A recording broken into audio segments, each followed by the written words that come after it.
Assalamualaikum warahmatullahi wabarakatuh. Berjumpa lagi dengan saya Joseph Al-Kordowi di Jatiluhur Channel, sebuah channel yang akan mengulas tentang sejarah, kasus, tragedi, dan perjalanan hidup seseorang.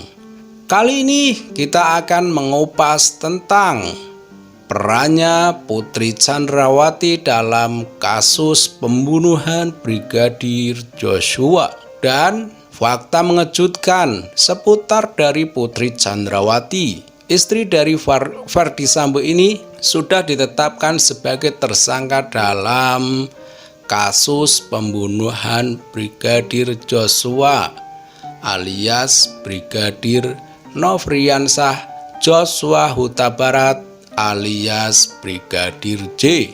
Berita ini kami kutip dari berbagai sumber di media online tentang istri Verdi Sambo yang ditetapkan sebagai tersangka. Nah, peran apa sajakah yang ibu lakoni istri Sambo ini, yaitu Putri Chandrawati, dan fakta apa sajakah yang dilakukan pada saat penembakan Brigadir Joshua oleh Baradae di rumah dinas Bapak Verdi Sambo. Sebelum kita ulas beritanya, mari klik dulu lonceng notifikasinya di bawah ini dan jangan lupa subscribe bagi yang belum subscribe agar Anda tidak ketinggalan kalau kita mengupload berita terbaru.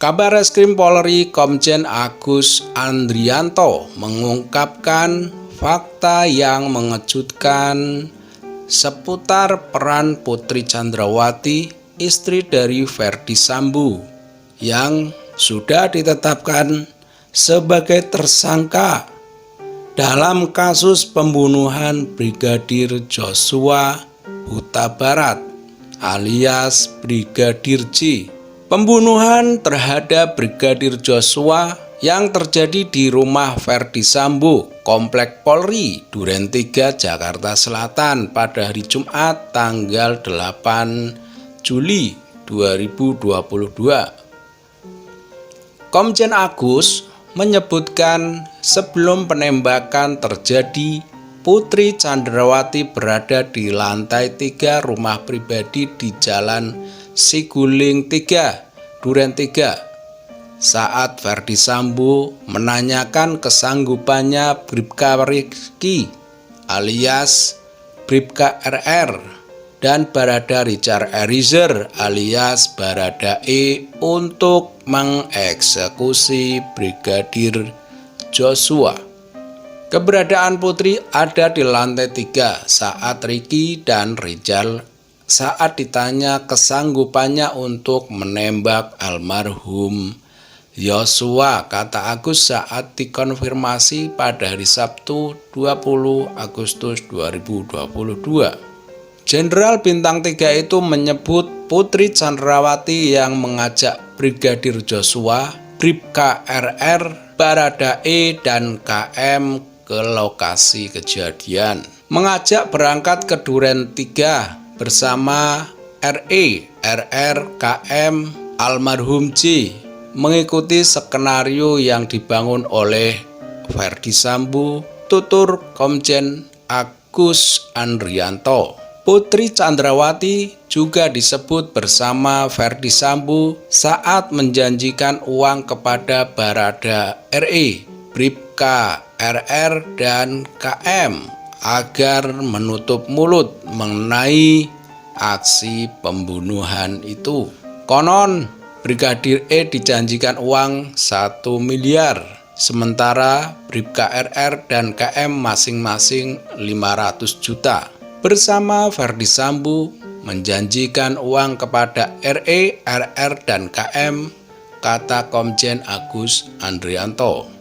Sebelumnya, Direktur Tindak Pidana Umum Dirtipidum Bareskrim Polri Brigjen Andi Rian Jajadi menyebut Putri Chandrawati melakukan kegiatan merupakan bagian dari perencanaan pembunuhan terhadap Brigadir Joshua. Melakukan kegiatan-kegiatan yang daripada perencanaan pembunuhan terhadap Brigadir Joshua, kata Brigjen Andi Rian di Bareskrim Polri pada hari Jumat tanggal 19 Agustus.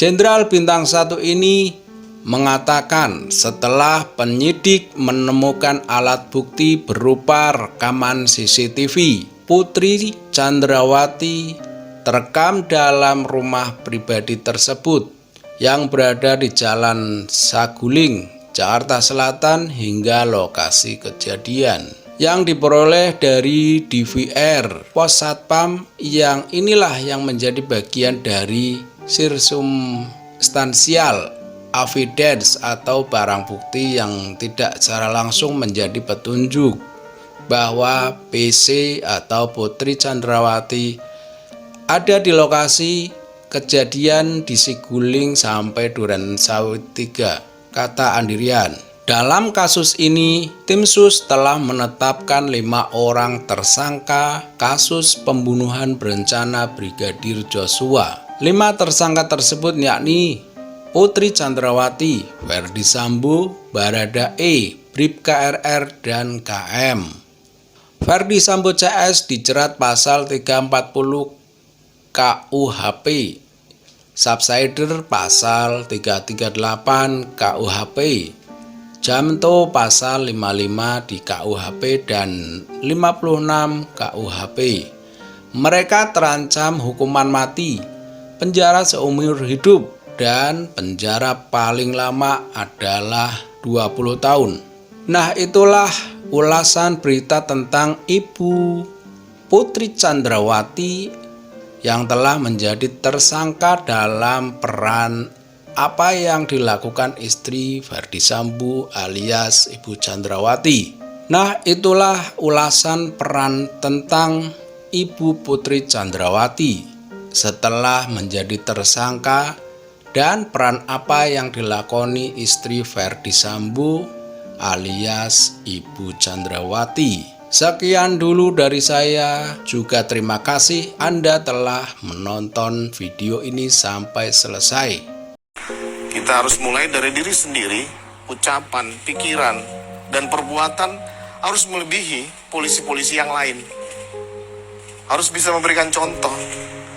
Makanya setelah banyak peristiwa-peristiwa yang kemudian viral itu, saya sampaikan kepada anggota Divisi Propam dan Polda Jajaran, tidak ada satu orang anggota Propam pun yang melakukan pelanggaran.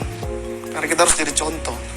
Bagaimana kita akan menindak, menegakkan disiplin ke dalam kalau anggota Propam ini kemudian tidak berdisiplin terlebih dahulu. Nah, jadi kalau misalnya disampaikan tadi oleh Mas bahwa Divisi Propam ini tidak terkenal, ya mungkin karena kami melakukan penegakan hukum internal dan tidak terekspos gitu. Kita akan memperbaiki. Jadi kalau Divisi Propam baik dalam menegakkan hukum internal, maka keluarnya juga pasti baik. Demikian mungkin, Mas. Patroli kita melihat perkembangan situasi Kamtipmasnya. Nah, apabila ada daerah-daerah yang memiliki kerawanan, itu kita lakukan patroli secara maksimal.